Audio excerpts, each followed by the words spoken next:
The vibe prior to the wrestling match was that Jacob was inclined to use his family as a buffer to save himself. He puts his 2 concubines and their 4 boys first in line, then Leah and her 6 lads, and last Rachel and Joseph.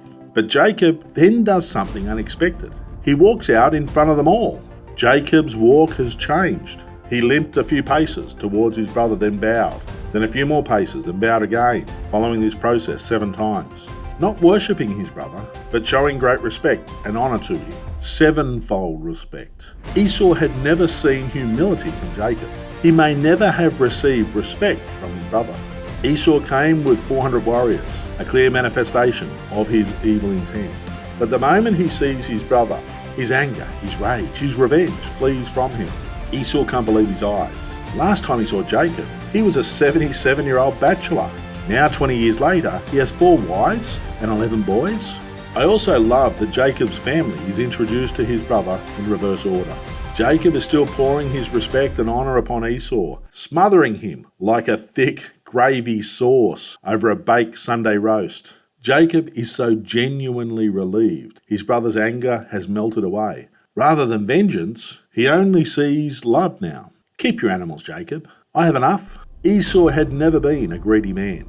Jacob's still labouring the truth. He's pouring on the gravy. He's declaring he no longer wants the double portion of inheritance he stole off Esau.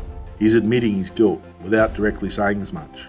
He saw the face of God the night before, and this encounter has changed Jacob forever.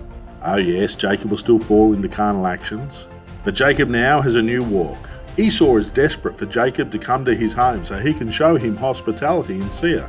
But Jacob, still the carnal deceiver, has another agenda at play. 77 years under Dad, 20 years under Uncle Laban. The last thing Jacob was planning now was an extended stay under the house of his brother's rule.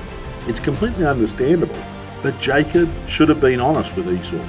Even as he's pouring the smothering, fake gravy sauce of respect upon Esau, he's planning one final act of disrespect.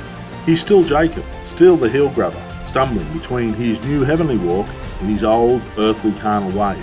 Once Esau is out of sight, headed south, Jacob turns west, almost the complete opposite direction to Esau. Jacob builds a temporary home, east of the Jordan River. He names the temporary place Succoth, or Booths. Jacob finally crosses the Jordan into the land of promise and peace, to the city, or better town, of Shechem.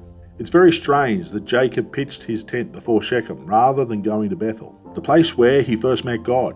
He would have avoided so much drama if only he first pitched his tent at the house of God.